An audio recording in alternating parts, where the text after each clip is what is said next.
This episode of the Kill Innovations podcast is brought to you by listeners like you. You can become a supporter by visiting shop.philmckinney.com and making a contribution. Your support helps defray the cost to produce, host, and stream the show.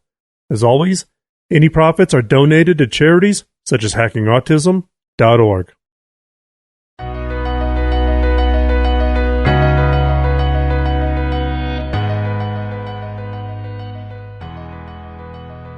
I'm Phil McKinney, and welcome to Season 11 of the Kill Innovations podcast, a show about ideas, creativity, and innovation.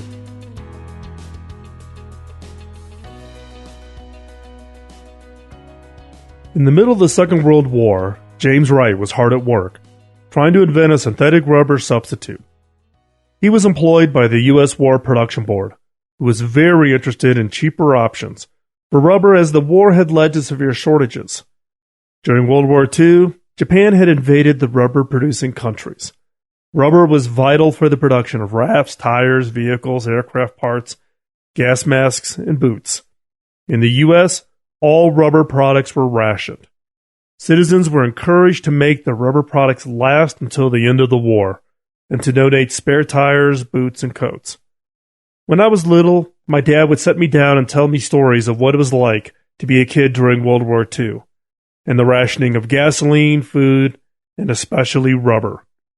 He and his friends, as part of their Boy Scout troop, would go door to door asking their neighbors to donate their old boots and tires so they could be used for the war efforts. My grandmother shared stories of growing her victory garden in the backyard, and then sharing the results with people who were struggling. Both my father and grandmother considered themselves incredibly lucky when compared to others who went through during the war. As you can imagine, the pressure to come up with an alternative to rubber was intense. Hundreds of experiments were made in laboratories across the country.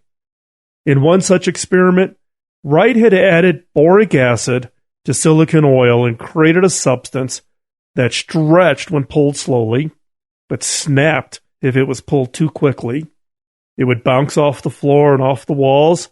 It had a high melting temperature, and it never became moldy. Now, while the characteristics and the properties were interesting, it was not a viable substitute for rubber. Said another way, his innovation effort was a total failure, given the objective to find a viable substitute for rubber. Now, Wright knew he had created something interesting, but he could not find any practical use for it. So rather than just putting on the shelf and giving up on it, he sent it out to other scientists to see if anyone else could think of something the substance would be good for. Those that received those first samples went on and shared them with others. Scientists sending samples to other scientists who sent it on to others, all in the search to see if it had any practical use.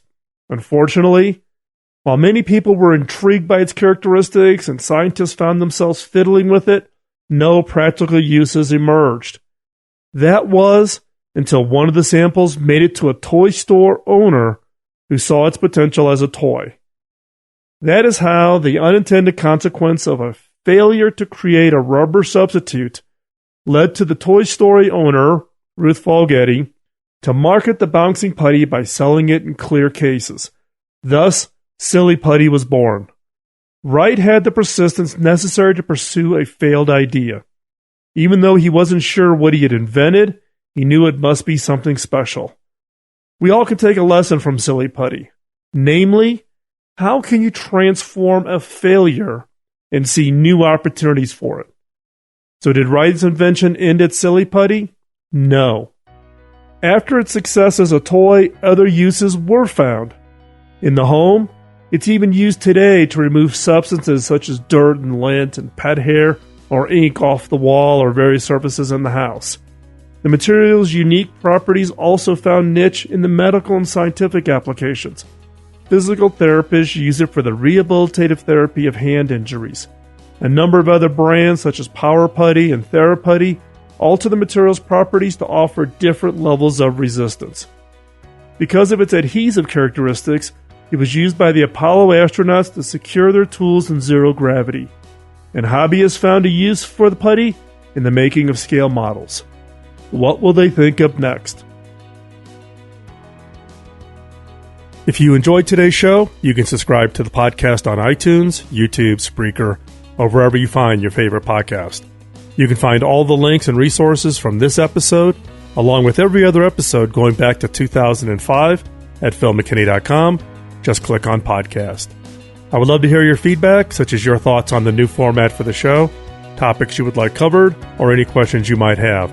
Ping me on Twitter at Phil McKinney, all one word, or on LinkedIn or Facebook.